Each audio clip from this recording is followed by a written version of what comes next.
16 de diciembre de 1707. Japón. Al sureste del monte Fuji, la Tierra empieza a abrirse. No ocurre en la cima perfecta que todos imaginan. No ocurre en el cráter blanco que domina los poemas, los templos y los caminos de la época. Ocurre en un costado de la montaña, como si Fuji no quisiera romper su rostro, sino desgarrarse desde dentro. Primero llegan los temblores, después un estruendo. Y entonces, desde la ladera, una columna oscura empieza a subir hacia el cielo. No es humo normal, no es niebla, no es una nube de invierno. Es ceniza volcánica, piedra pómez, escoria y fragmentos de roca lanzados desde el interior de una de las montañas más sagradas de Japón. En cuestión de horas, el viento empuja esa nube hacia el este, hacia aldeas, campos, caminos, ríos y ciudades. Hacia Edo, la capital del shogunato Tokugawa, la ciudad que siglos después será conocida como Tokio. A más de 100 kilómetros de distancia, la gente verá el cielo oscurecerse y sentirá caer polvo negro sobre tejados, patios, canales y calles. Aquella mañana, Japón no sabe que está presenciando la última erupción confirmada del monte Fuji. Y tampoco sabe que, más de 3 siglos después, esa misma montaña seguirá en silencio. Para entender por qué Fuji explotó en 1707, hay que retroceder 49 días. 28 de octubre de 1707. Costa sur de Japón. Bajo el océano, frente a la zona de Nankai, una enorme sección de la corteza se rompe. El terremoto Hoei sacude una parte gigantesca del país. Casas de madera crujen, templos se agrietan, muros caen, caminos se abren y pueblos enteros sienten que la tierra se mueve como si ya no estuviera sujeta a nada. Después, llega el mar. En varias zonas costeras, el tsunami entra tierra adentro. Arrastra viviendas, barcos, almacenes y cultivos, y deja comunidades devastadas antes de que nadie pueda entender por completo lo que ha pasado. Japón ya conoce los terremotos. Vive sobre una de las regiones tectónicas más activas del planeta. Sus islas existen porque placas enormes se empujan, se hunden y se rompen unas contra otras. Pero incluso para un país acostumbrado a la tierra inquieta, aquel terremoto fue distinto. Fue uno de esos eventos tan grandes que no se quedan en el lugar donde ocurren. Cambian tensiones, alteran fallas, sacuden volcanes y dejan la sensación de que algo profundo ha sido desbloqueado. Durante semanas, las comunidades afectadas intentan recuperarse. Se reparan casas, se limpian caminos, se cuentan muertos, se reconstruyen muelles. Se vuelve a sembrar donde se puede. Y, mientras todo eso ocurre, el monte Fuji permanece en silencio. Ese silencio es lo que lo hace más inquietante. Fuji no era una montaña cualquiera. En el Japón de comienzos del siglo XVIII, el monte Fuji era una presencia espiritual, cultural y física. Era una montaña sagrada, visible desde caminos importantes, asociada a peregrinaciones, creencias, leyendas y paisajes. Para los viajeros, era una señal en el horizonte. Para los artistas, una forma casi perfecta. Para los campesinos que vivían a sus pies, era suelo, agua, clima, sombra y amenaza. Porque Fuji era hermoso, sí, pero también era un volcán. Durante siglos había tenido actividad. Había formado capas, conos, flujos y depósitos. Su imagen tranquila escondía una historia hecha de fuego, ceniza y roca. Pero para muchas personas de 1707, Fuji parecía estable. Llevaba generaciones sin una gran erupción. Estaba allí, enorme, blanco, silencioso, como si perteneciera más al mundo de los dioses que al de los desastres. Hasta que, el 16 de diciembre, dejó de estarlo. La erupción no comienza con lava bajando lentamente por una ladera. No es una escena de roca incandescente avanzando entre árboles. La erupción Hoei es explosiva. La montaña no derrama, dispara. Abre un nuevo cráter en su flanco sureste y empieza a expulsar material hacia el cielo con una violencia que transforma el paisaje en cuestión de horas. La boca eruptiva aparece en el costado del Fuji, formando lo que hoy se conoce como el cráter Hoei. Es una cicatriz enorme en la montaña, visible todavía siglos después. Desde allí, la erupción lanza ceniza, escoria y bombas volcánicas. Los fragmentos más grandes caen cerca del volcán, golpeando el suelo, los tejados, los caminos y los campos. Los más finos suben alto y son transportados por el viento hacia regiones mucho más lejanas. El peligro no está solo donde cae la roca grande. El peligro viaja en el aire. La ceniza volcánica no es ceniza de madera, no es suave, no es algo que se pueda respirar sin consecuencias. Está formada por diminutos fragmentos de roca y vidrio volcánico. Raspa los ojos, irrita la garganta, se mete en el agua, en los alimentos, en los pulmones, en los tejados, en los canales y en los mecanismos más simples de la vida diaria. Puede parecer polvo, pero es roca pulverizada. Y cuando cae durante horas o días, deja de ser polvo, se convierte en peso, en oscuridad, en hambre. Cerca de Fuji, las aldeas reciben el golpe más duro. El cielo se cubre, los animales se inquietan, los campos desaparecen bajo una capa gris y negra, y la gente entiende que no está ante un fenómeno pasajero. En algunos lugares, el material volcánico cae con tal intensidad que los cultivos quedan enterrados. Las acequias se bloquean, los caminos se vuelven difíciles de transitar, los tejados acumulan peso, las fuentes y pozos se ensucian, los campesinos salen a mirar sus campos y ya no ven tierra fértil. Ven una superficie extraña, áspera, muerta. Para una familia campesina del Japón de 1707, eso no es solo una pérdida agrícola, es una amenaza directa a la supervivencia. La cosecha no es un número, es comida, es impuesto, es semilla para el año siguiente, es la posibilidad de pagar deudas. Es la diferencia entre resistir el invierno o depender de ayuda. Cuando la ceniza cubre un campo, no destruye solo una temporada, puede destruir varias, porque retirar ceniza volcánica de una parcela no es como barrer una habitación. Hay que sacarla, moverla, abrir canales, recuperar el suelo, volver a hacerlo útil. Y si llueve, la ceniza se compacta, se vuelve pesada, se mezcla con barro y empieza a moverse hacia los ríos. Ese será uno de los grandes problemas de la erupción Hoei. La montaña no solo daña mientras está explotando, deja material preparado para nuevos desastres. Durante los primeros días, la erupción es especialmente intensa. La columna se mantiene activa y la dirección del viento lleva una parte importante de la ceniza hacia el noreste. Edo, la capital, empieza a recibirla. Para quienes viven allí, la erupción es una experiencia extraña. El volcán está lejos, pero el desastre entra en la ciudad igual. No llega como una ola, no llega como un incendio, no llega como un ejército. Llega como polvo cayendo del cielo. Edo es una de las ciudades más grandes del mundo en aquella época. Es el centro del poder Tokugawa, una ciudad de samuráis, comerciantes, artesanos, templos, canales, puentes, almacenes y barrios de madera. Allí se toman decisiones que afectan a todo Japón. Allí viven funcionarios, familias nobles, trabajadores, vendedores ambulantes, monjes, transportistas y miles de personas que dependen del movimiento diario de comida, agua, mercancías y órdenes. Y de pronto, esa capital empieza a quedar cubierta por el Fuji. La gente mira al cielo y ve una oscuridad que no pertenece al tiempo normal. La ceniza cae sobre los tejados, se acumula en patios, ensucia el agua, entra en las casas, cubre mercancías, se mezcla con el barro de las calles. Los canales reciben partículas volcánicas. Los animales respiran polvo. Los comerciantes intentan proteger sus productos. Las familias intentan tapar pozos, guardar alimentos, limpiar entradas y entender cuánto durará aquello. El volcán está a más de 100 kilómetros, pero Edo respira su interior. Esa es la parte más inquietante de la erupción.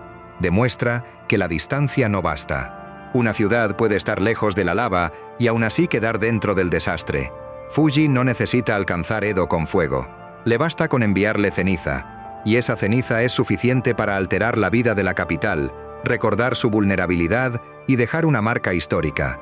Mientras tanto, cerca de la montaña, la situación empeora. La ceniza y la escoria caen sobre regiones agrícolas de las actuales Shizuoka y Kanagawa. En la zona de Ashigara y áreas cercanas, la acumulación es mucho mayor que en Edo. Allí no se trata solo de limpiar patios.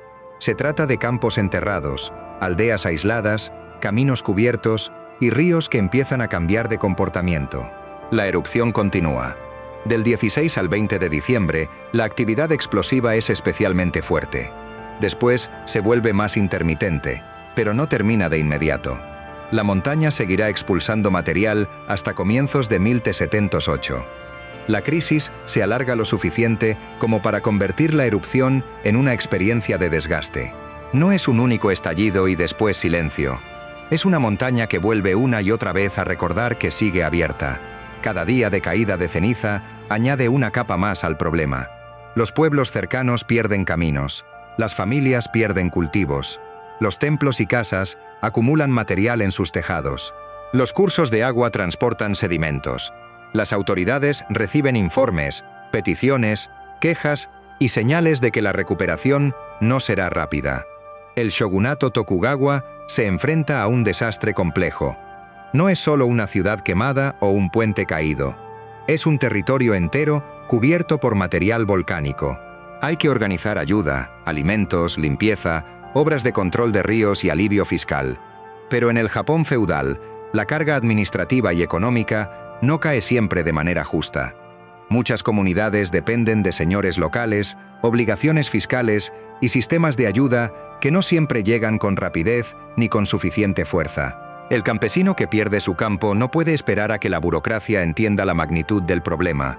Necesita comer, necesita agua limpia, necesita semillas, necesita retirar ceniza, necesita que el río no destruya lo poco que queda, y necesita hacerlo en invierno, después de un año ya marcado por el terremoto y el tsunami. Ahí está la verdadera cadena de 177. Primero la tierra se rompe, luego el mar golpea, luego Fuji explota, luego la ceniza cae, luego la lluvia mueve esa ceniza, luego los ríos se llenan de sedimento, luego los campos no producen, luego llega el hambre. La erupción no mata solo con fuego, mata con consecuencias. Cuando las lluvias llegan sobre los depósitos volcánicos, el material suelto empieza a desplazarse. La ceniza y la escoria entran en barrancos, arroyos y ríos. Los cauces se elevan, las aguas se enturbian, las crecidas arrastran sedimento hacia zonas habitadas. Casas y tierras agrícolas sufren daños por flujos secundarios. El volcán ya no está rugiendo con la misma fuerza, pero su erupción sigue viajando cuesta abajo. Ese tipo de desastre es menos cinematográfico, pero puede ser más duradero. Una explosión dura minutos u horas. Una tierra arruinada puede afectar a una comunidad durante años. Las aldeas cercanas al Fuji no solo tuvieron que sobrevivir al miedo inicial, tuvieron que sobrevivir a la recuperación, a la ceniza sobre el arroz, a los canales bloqueados, a los impuestos difíciles de pagar, a las deudas, a la pérdida de animales, a la obligación de volver a cultivar un suelo que ya no era el mismo. Y todo esto ocurrió bajo la sombra de una montaña que para muchos era sagrada. Esa contradicción es parte de la fuerza de esta historia. Fuji no era un volcán anónimo, era una imagen de belleza, una montaña venerada, una presencia espiritual. Pero en 1707, esa misma montaña recordó que la naturaleza no tiene obligación de respetar los símbolos humanos.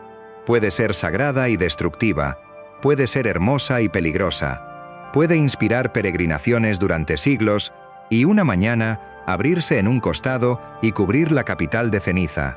En Edo, el recuerdo de la erupción queda como una advertencia.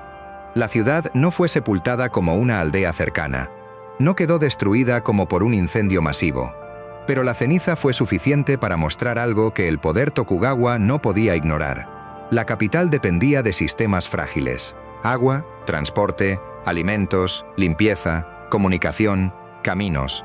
Si una erupción mayor podía alterar todo eso desde 100 kilómetros, entonces Fuji no era solo un paisaje, era una amenaza nacional. El monte Fuji permanecerá en silencio después de Hoei. Pasarán décadas, después siglos. Japón cambiará de era, de gobierno, de tecnología y de capital. Edo se convertirá en Tokio. Llegarán trenes, electricidad, rascacielos, autopistas, satélites, sensores sísmicos, planes de evacuación y mapas de riesgo. Pero Fuji seguirá ahí. El mismo perfil, la misma cima, el mismo silencio. Y ese silencio puede engañar. Porque un volcán dormido no es un volcán muerto. Fuji sigue siendo un volcán activo. No ha tenido una erupción confirmada desde 1707, pero su historia geológica demuestra que ha despertado muchas veces. La ausencia de erupciones durante 300 años no significa que el sistema haya desaparecido. Significa que está quieto. Y para un volcán, estar quieto no es lo mismo que estar acabado. Por eso Japón estudia hoy escenarios de una nueva erupción. No porque exista una señal inmediata de que Fuji vaya a explotar mañana, sino porque el impacto sería enorme. La región que rodea al volcán está mucho más poblada que en 1707. Tokio ya no es Edo. Es una megaciudad global. Carreteras, trenes, aeropuertos, redes eléctricas, hospitales, centros financieros y cadenas de suministro podrían verse afectadas por algo tan aparentemente simple como la caída de ceniza. Y esa es la lección que Hoei dejó escrita en el paisaje. La ceniza no necesita destruirlo todo para paralizarlo. Puede detener trenes, puede cerrar carreteras, puede contaminar agua, puede dañar motores, puede provocar cortes eléctricos si se mezcla con lluvia, puede afectar ojos y pulmones, puede obligar a limpiar millones de tejados, calles y sistemas de drenaje. Puede convertir una ciudad moderna en una máquina atascada. En 1707, Edo era vulnerable porque dependía de madera, canales, caminos y trabajo humano. Hoy, Tokio sería vulnerable de otra manera, por su densidad, su dependencia tecnológica, sus redes de transporte y su necesidad constante de movimiento. La forma del riesgo cambia, pero la montaña sigue siendo la misma. La erupción Hoei también dejó una pregunta científica que todavía fascina. ¿Tuvo el gran terremoto Hoei relación con la erupción del Fuji 49 días después? No se puede decir de forma simple que el terremoto encendió el volcán como si fuera una mecha directa. La realidad es más compleja. Pero muchos estudios consideran probable que el enorme cambio de tensiones provocado por el terremoto afectara al sistema volcánico. La tierra se rompió, las presiones cambiaron, y semanas después, Fuji abrió una nueva boca eruptiva. Esa conexión posible hace que la historia sea aún más inquietante. Japón no enfrenta desastres aislados. En su geografía, terremotos, tsunamis, volcanes, deslizamientos y lluvias pueden formar cadenas. Un evento puede preparar el siguiente. Un terremoto puede alterar un volcán. Una erupción puede preparar flujos de lodo. Una lluvia puede transformar ceniza en inundación. El desastre no siempre termina cuando acaba el primer golpe. En 1707, la población vivió esa cadena sin mapas modernos, sin alertas científicas, sin estaciones de monitoreo, sin comunicación instantánea. Solo tenían señales. La tierra tembló, el mar entró, la montaña rugió, el cielo se oscureció, la ceniza cayó, los campos murieron. Y aún así, sobrevivieron. Los campesinos limpiaron, las aldeas reconstruyeron, los caminos se abrieron de nuevo. Edo siguió creciendo, Japón siguió avanzando, Fuji volvió a callar. Pero la cicatriz quedó en la ladera. El cráter Hoei sigue ahí como prueba física de que la montaña puede romper su silencio.